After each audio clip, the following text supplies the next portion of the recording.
तो कहते हैं कि फिर महापरिनिर्वाण सूत्र में भगवान ने क्यों कहा अव्यापड्डा तुम्हें आनंद हो तो तथागत शरीर पूजना है।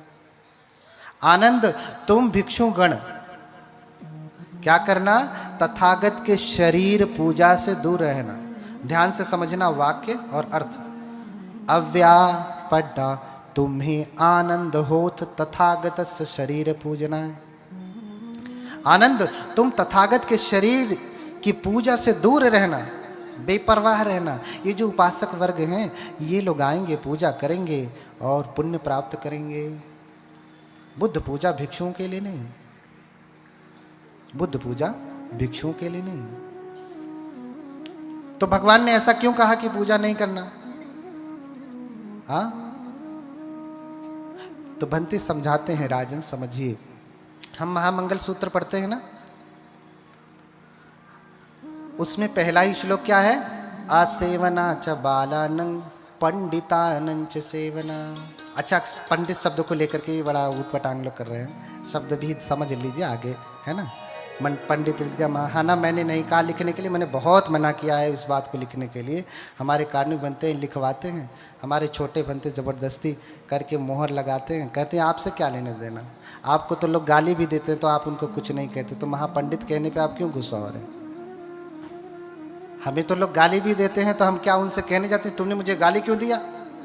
जब गाली देने पे मैं प्रश्न करने नहीं जाता हूं तो कुछ प्रशंसा के शब्द लिख रहे हैं तो मैं क्यों कहने जाऊं कि तुम ऐसा क्यों लिख रहे हो? मुझे जब गाली देते हैं तो कभी किसी ने कहा कि भंते को गाली क्यों दिया, भंते की निंदा क्यों किया? नहीं कहा।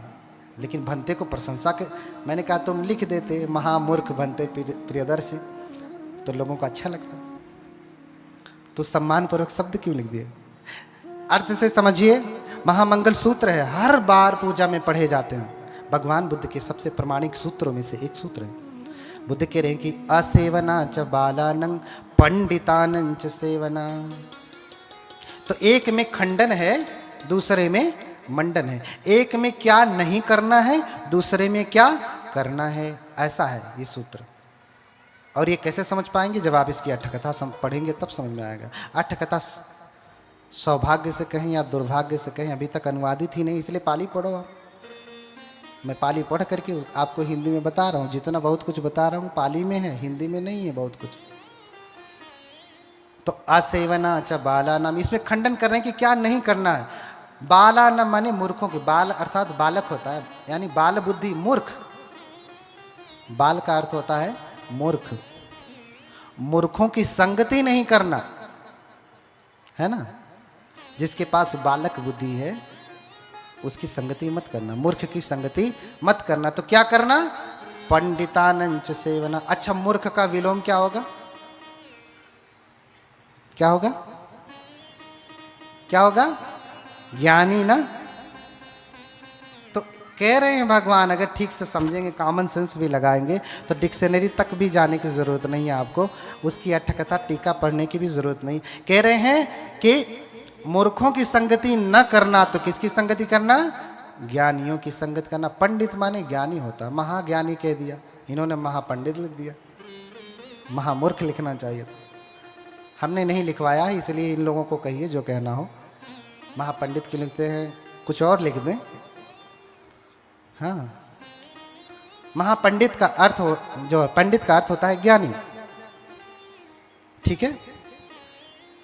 असेवना च, अब अपनी मूल बात पे आते हैं। ये शब्द की व्याख्या बीच में पड़ गई तो कर दिया।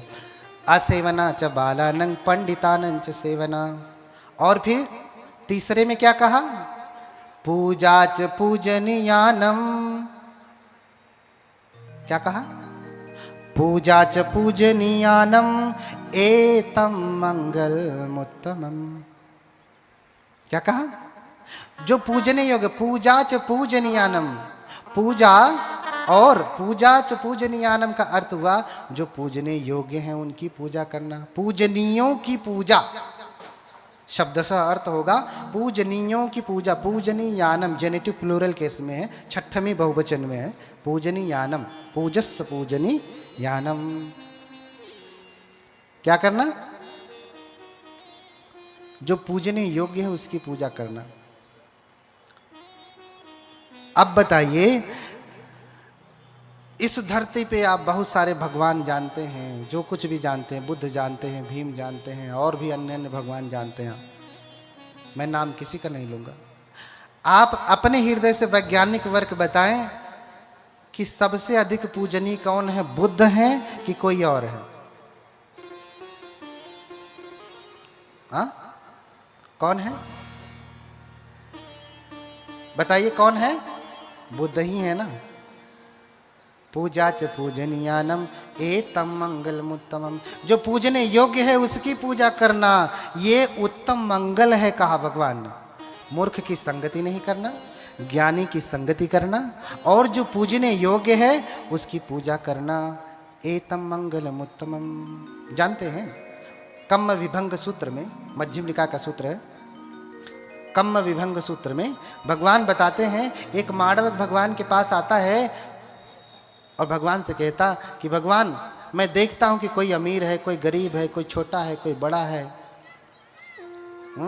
कोई नीच है, कोई ऊंच है, कोई गोरा है, कोई काला है, कोई छोटा है, कोई बड़ा है, कोई सुंदर है, कोई कुरूप है, नाना प्रकार का ये भेद हमेशा दिखता है। यही देख लीजिए, हजारों लोग बैठे हैं, हजारों में क्या सभी एक जैसे हैं? कोई ऊंचा है, कोई नीचा है, माने कोई छोटा है, कोई बड़ा है, कोई गोरा है, कोई काला है, कोई सुंदर है, कोई थोड़ा कम सुंदर है, कोई सांवला है, कोई काला पीला नीला, सारे प्रकार के लोग बैठे हैं ना। ऐसा भेद क्यों है? तो बुद्ध ने कहा कि कम्मस्य का मानवा,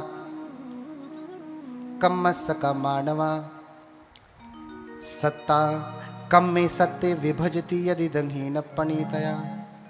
मानव कर्म से ही सब कुछ होता है, इसलिए कर्म का पूरा सूत्र है सभ्य सत्ता कम्मस्य का, कम्म दायादा, कम्म योनि, कम्म बंधु, कम्म पटिशरणो, यं कम्मं करिष्यामि तस्य दायादो भविष्यामि इति सिक्खा करणीया। हाँ, और फिर कहा तस्य दायादो भविष्यामि इति पब्बजितेन अभिन्नं पंचवे कितव्यम, ऐसा कहा। सारे जो सत्व हैं वो कर्म पे आधारित हैं, जो कुछ भी है वो कर्म पे आधारित है। आज इतनी अराजकता फैली है तो क्यों? क्योंकि कर्मचारी लोग ठीक से कर्म नहीं कर रहे। आज इतनी अराजकता फैली है, इतनी घुसखोरी फैली है तो क्यों? क्योंकि ठीक से कर्म नहीं करें। विदेश में नहीं है इतना, क्योंकि जो भी जिसको ड्यूटी मिलती है, जो भी पद सरकार देती है, उसको वो ईमानदारी से करते हैं, तो देश बड़ा ही तरक्की पे है। हमारा देश नहीं। क्यों? क्योंकि एक फाइल पे साइन कराने जाएंगे कागज पे, कहेगा वहाँ जाओ, वहाँ जाओ, वहाँ जाओ, वहाँ जाओ, वहाँ जाओ, महीने भर लगेगा एगो साइन कराने में। थोड़ा सा वजन रख दीजिए तो फिर तुरंत साइन हो जाएगा। हाँ, थोड़ा सा वजन रख दिया रंगीन कागज का तो तुरंत अच्छा अल्लाह ये लाई। हाँ, हेलमेट नहीं लगाया है तो तुरंत पकड़ लेगा, रोक रोक रोक रोक, हेलमेट नहीं लगाया है, तू तो बड़ा दुष्ट है, तूने नियम का बड़ा उल्लंघन किया है, तू तो बड़ा पापी है, चल तुझे फाइन लगेगा। अरे साहब कुछ मैनेज कर लीजिए, पीछे से हरी वाली नोट पकड़ा दीजिए जेब में, जा, अब तुम्हें पूरा ईमानदार बना के भेज दिया। 2 मिनट पहले इतना बेईमान, हरी पत्ती पकड़ाते ही ईमानदार बना के भेज दिया। ये सब क्या है? कर्म ही तो है। इसलिए उन्नति नहीं हो रही। सीट बेल्ट नहीं लगाया, गाड़ी का कागज दिखा, अरे साहब कुछ समझ लीजिए, जल्दी में निकल गया, ये थोड़ा ले लीजिए, मैनेज कर लीजिए, ठीक है, अच्छा अगली बार से ध्यान रखना। बोलिए भगवान बुद्ध की। तो कैसे कैसे कर्म होते हैं? कहते इद एकच्चो मानवो सक्करुन तो न सक्करोति, गरुक करुन तो न गरुं करोति, मानिन तो न मानिन्ति, पूजन तो न पूजेति। कह रहे हैं कि यहाँ एक प्रकार का मानवक होता है, व्यक्ति होता है कि जो सत्कार करने योग्य है उसका सत्कार नहीं करता, जो गौरव करने योग्य है उसका गौरव नहीं करता, जो सम्मान करने योग्य है उसका सम्मान नहीं करता, जिसकी बात माननी चाहिए उसकी बात नहीं मानता, जिसको पूजना चाहिए पूजा तब्बम न पूजति, जो पूजा करने योग्य है उसकी पूजा नहीं करता। तो कहते हैं व्यक्ति सो परम कायस भेदा मरणं दुर्गति, दुखिले सो निर्यंग सोपपज्यति। तो मरने के बाद उसकी दुर्गति होती है, इसी जन्म में भी और मरने के बाद भी। मैंने कल ही बताया था, कुछ चीज़ें अस्पष्ट हैं तो कल मैंने स्पष्ट किया था कि कैसे एक माँ का बेटा, एक ही माँ के दो बेटे, एक संत हो जाता है, एक जंगली हो जाता है। कैसे होता है, क्यों, उसमें कर्म का क्या रोल है, वो कल उस दिन हमने व्याख्या कर दी। आज नहीं करूँगा, आज से और स्पष्टीकरण हो जाएगा आपको। तो जो पूजने योग्य है पूजा नहीं करता है तो उसका फल उसको ठीक से नहीं मिलता।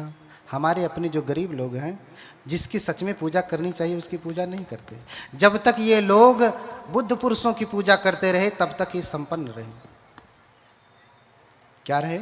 संपन्न रहे। और जैसे ही जानते हैं